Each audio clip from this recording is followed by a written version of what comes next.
Hello everyone, welcome back to Rolling Solo. My name is Adam Smith. We're going to be taking a look at two expansions to the Root experience which can be played solo. We've got the Underworld expansion on the left, this is the Kickstarter edition, and on the right we have the Clockwork expansion. The Clockwork expansion is a perfect place to start off here as solo players. As you can see on the back of the box, it mentions the Clockwork expansion allows players to square off against 4 fiendishly automated factions, insert a faction to round out a low player count game, or team up for cooperative play.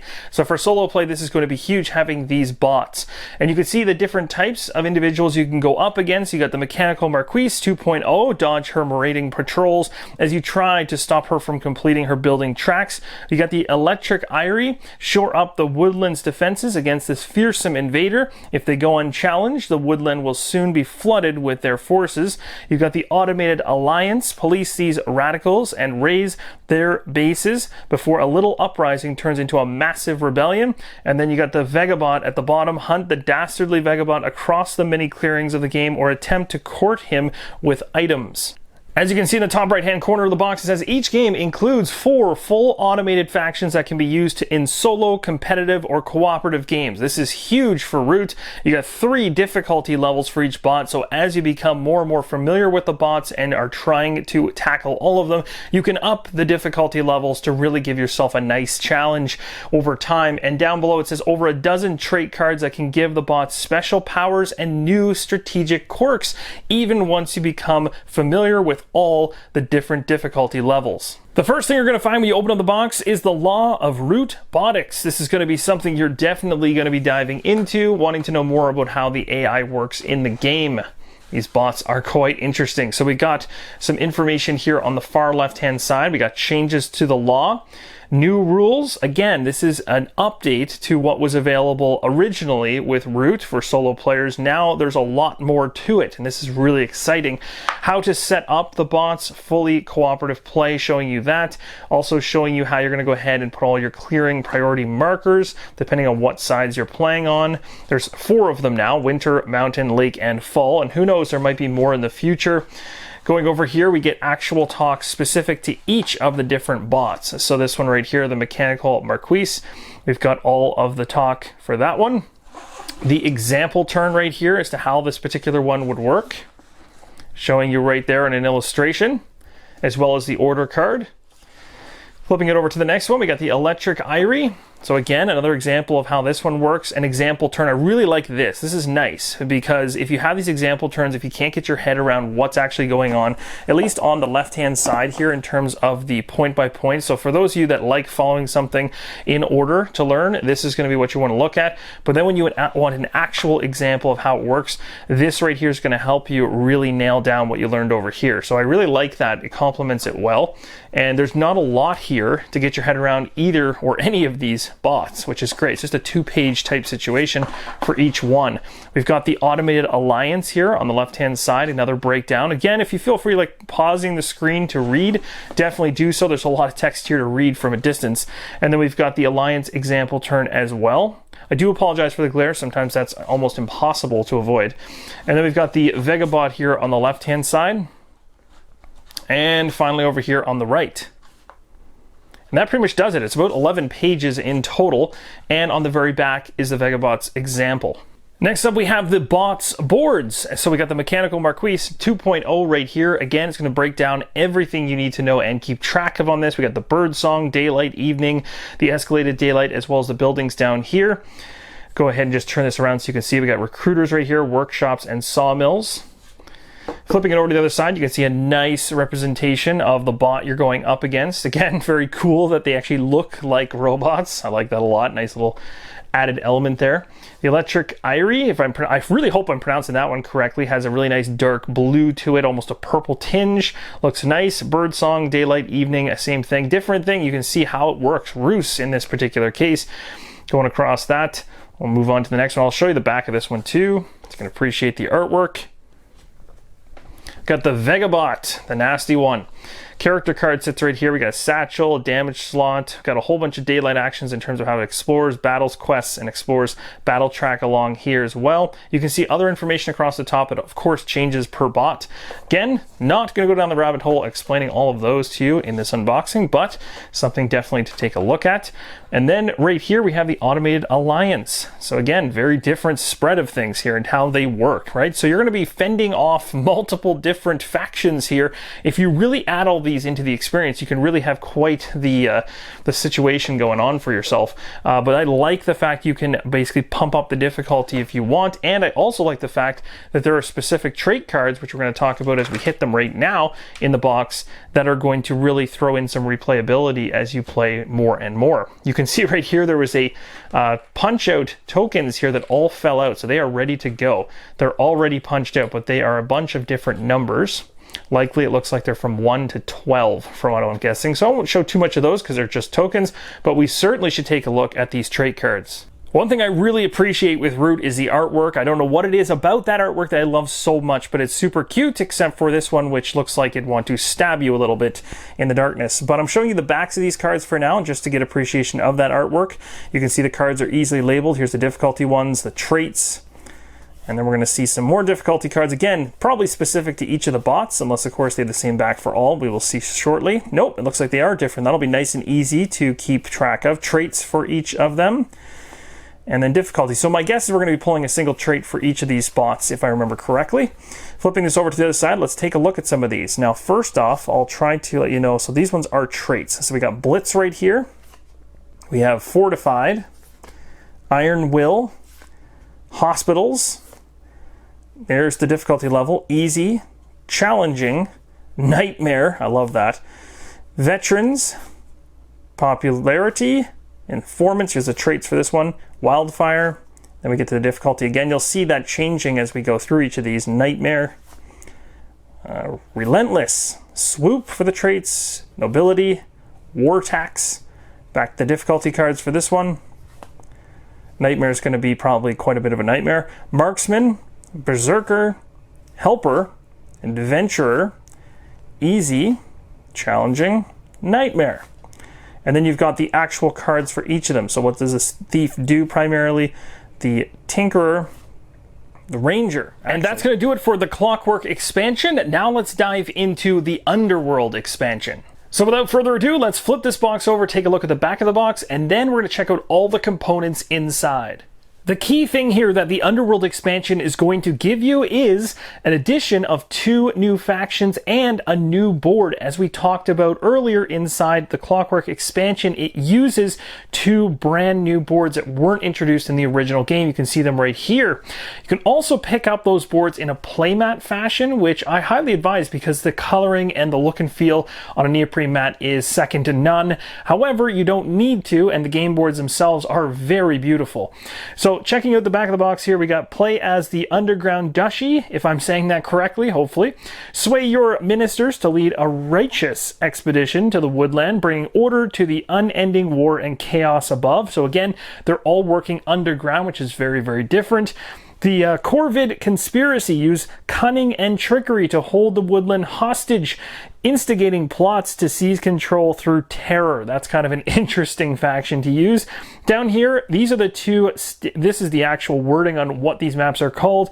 The mountain map, so trekking across outcroppings, clear block routes, and hold the mountain pass to show you are an effective leader. The lake map is to whisk yourself across the map by traveling on the ferry, meeting new friends and allies along the way. Now, as you can see up top here, it says each game includes even more screen-printed warriors for the 2 new factions, a new double-sided game board, which we just talked about, the lake and the mountain, and hundreds of new player configurations. So when you remove the top of the Underworld Expansion box, this is the Kickstarter edition, remember, and disclaimer again, this version you're seeing right here, there's going to be elements that came strictly from the Kickstarter and may or may not be in the retail edition. So be 100% aware of that and be sure to check the Kickstarter page if you want to actually see which items are exclusive to the Kickstarter and what won't be in the retail version if you're hunting that one down. Or if you're trying to hunt down the Kickstarter edition, you will see exactly what you can expect inside that box right now. So we've got the resin clearing markers right on the top. We have the Exiles and Partisans deck over here and the Vagabond pack staring at us. Inside the resin clearing markers box, we've got 12 of them. There are 3 different sculpts, and there are 4 of each color. So we got 4 orange, 4 red, and 4 yellow. And again, these are made really just to enhance the beauty and to make things more visible in regards to clearing markers. For those interested in seeing them a little more close up, here's one of each of the different sculpts. We got one in red right here, an orange, and a yellow. And they are all resin. They feel great in the hand. They have nice weight and super, super high quality. Now let's take a look at the Vagabond pack. I'll flip this over so you can see the back. It says, upgrade your root set with 7 custom Vagabond meeples, plus 3 new Vagabonds. Dash and slash with the Ronin, quest more with the Adventurer, and fly free with the Harrier. So there's 7 wooden meeples in this box and 3 Vagabond cards. Here are what the 7 Vagabond meeples look like. Again, love these things. I love the little faces on all of them. Very much, if you're familiar with the original Root base game, this is the style that has been set across all of these expansions 100%. I really like it. It's very, very cute. So as I mentioned, there are 3 cards inside the box here. So we have this one here, the Adventurer. It states improvise. So once per turn, you may damage any item to treat it as another item for a quest. Starting items mentioned below. We got the Ronin here. After rolling in battle, you may exhaust a sword to deal an extra hit. Starting items mentioned below.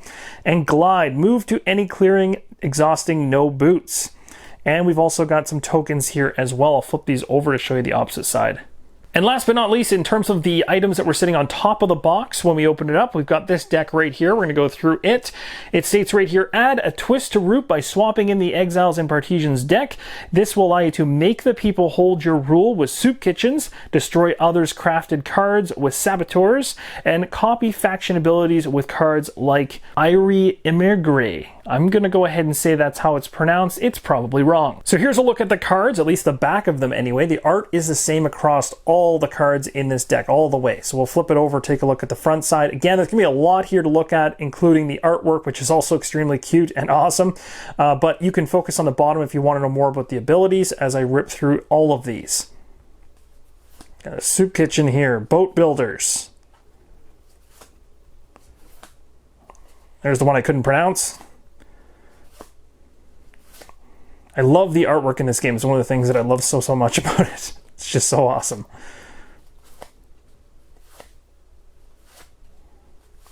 And I'm really, really happy that the solo and cooperative mode inside of this is really expanded. That's going to be one of the biggest focuses for me when I dive into this thing, is just seeing how well that's done. Oh, almost lost that card there. Got some ambush cards in here. As you can see, the artwork in itself is basically telling a story, which is pretty cool.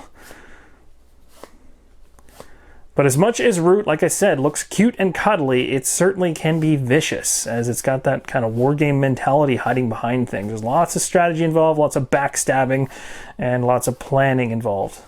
So the first thing you'll find inside the expansion is a learn to play book. Love these things. These are usually a much more easy way to dive into a new expansion, being that it sums things up. You can see it's got the Underground, the Corvid Conspiracy, Lake and Mountain maps, and suggested faction mixes, which is kind of cool.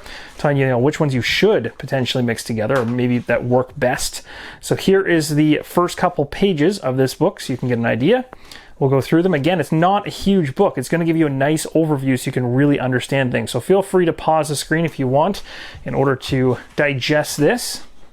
Got the lake map here, as well as the mountain map and how the two of those are set up. And in total, we got 8 pages, and you can see in the back here, these are the factions they're suggesting you play with based on player count. So once you get past the Learn to Play booklet, you're going to get into the booklet. And this is using this book. This is going to be a little bit thicker. There's more going on here. This states it's the 4th printing, the Law of Root. It does say right here, Root contains 2 rule books, this rule book, or this rules reference, and the Learn to Play guide. If you like a conversational teaching style and many graphical examples, read the Learn to Play guide, which is what we just took a look at. If you like learning from a strictly defined formal rules in a concise reference style, then this is the book for you. So really they're catering to 2 different types of people here, or people that like both. So there's nothing really wrong with that, but this is going to be a lot more formal in terms of the learning. So if you like this way instead, and you don't want to miss anything, it's going to have everything laid out for you. Can't even get it all on screen here, as I'm zoomed in just a bit too far. But again, as you can see, not as many visuals, a lot more text to get through. But this is going to be the reference you come back to for those situations that are not fully explained in the Learn to Play. So this is going to be a nice reference for you. So going all the way to the very end here, you've got a total of 16 pages. Reading the law at the very back, so there's actually some questions, some popular questions and answers, which is really nice, because having that Q&A in there, being that the game's been out as long as it has, they are aware of what questions are typically asked for their games, so having that's really nice. The key references all here on the side. That pretty much sums up that book. And here's a look at one side of this double-sided game board. This is obviously the lake side, or the lake map. You've got all your watermarked areas for tokens to sit. You've also got your track along the bottom.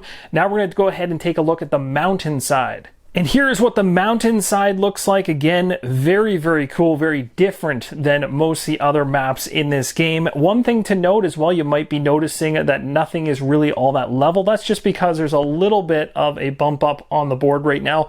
And honestly, the way to get rid of that when they come in, it doesn't matter what game you get, this is always the case. You literally just put something heavy on it in order to flatten it down, and it will stay that way in the future. So that's the only reason there's kind of a lift there in the center. The other thing to make mention is the fact that my camera can't actually grab everything for this map. I'll have to push the board up a little bit. You'll see that the artwork actually trails underneath the track as well. Next up inside the box, we've got a token punch board. I won't go through every single token here, but some of the tokens down below here, we have things like bombs, snares, extortion tokens, raid tokens, things like that. And you've got the burrow token right there, a large one in the middle. Flip this over so you can see the opposite side as well. There's only the one board in terms of punching things out. And next, we move into each of the faction mats. The very first one, which you saw in the last clip, is the Corvid Conspiracy. So we got the Birdsong, Daylight, Evening, all the plot tokens. These are actually the tokens we just talked about. So bombs, snares, extortion, raids, they all actually correspond, and they're color-coded to this particular board here. Crafting items is a thing with this one, and we'll go ahead and flip it over so you can see the artwork on the opposite side. As you can see here, we've got ourselves some faction component manifests over here. Again, this is something that's really, really nice on these faction mats, is that they have all this stuff mentioned here. You can see it mentions complexity, aggression, card wealth, crafting ability, rating everything about the faction, plus really how to play it. So that's really nice. We'll move past this one and head on to the second one. This is the Underground Duchy. I really hope I'm pronouncing that correctly. I feel like I'm pronouncing it wrong every time I say it. And then we got the Unswayed Ministers right here, some buildings, that's key for them, and the burrow, price of failure, crafted items, all that good stuff. We'll flip them over so you see the opposite side. With these guys, or girls, I guess, depending, you've got warriors, buildings, tokens, other pieces. Complexity is considered moderate, aggression moderate, card wealth high, and crafting ability moderate. And you got your setup here, plus how to play them. And now we get to the bottom of the box, where there are, of course, the tokens, the wooden tokens for each of the two guilds. So here's one, here's the other. We'll take a look at them close up. We've also got some other tokens in here we'll take a look at, plus some dice, some really large dice, and some cards. Here are a look at the dice up close. They are nice quality. They really are quite big, which I love. They're not small by any means, and they're engraved quite nice as well. For the wooden faction tokens, here are what they look like, at least a couple of them. There's a lot more than this, as you saw inside the baggies, but I thought I'd just pull out a couple so you could see them. There are a number of these wooden crown tokens inside the game. They really have a nice gold tinge to them. They sparkle in the light, which looks pretty cool. And therefore, the Underground Duchy, as you can see from the back of the player board that we just took a look at, they mention the crowns there. Next up, we have two really large wooden tokens, and I'm going to have to bounce it back to you guys to tell me what these things are. One looks like a raft to me. The other one has to do with points or maybe endgame scoring in some way. I'm probably missing the mark there, but either way, these are quite nice. And now we'll check out the card pack that was in this box. I'll show you the backs of the cards first, so you can appreciate the artwork. Again, you can see crowns relating back to the guild which I mentioned, overview card here, an overview card for the faction. So let's take a look at those. Again, feel free to pause the screen if you'd like to read either of these. And then we'll go through these cards.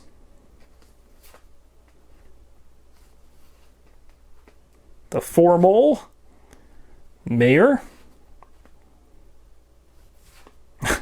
I'm loving the artwork. I'm just loving the poses of them all. It's great.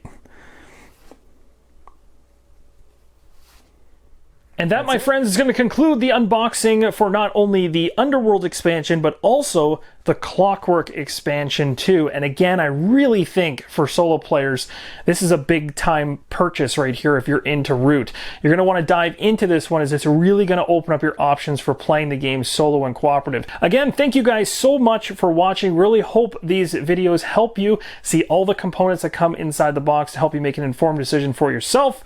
I'll see you in the next episode. And as always, keep on rolling solo.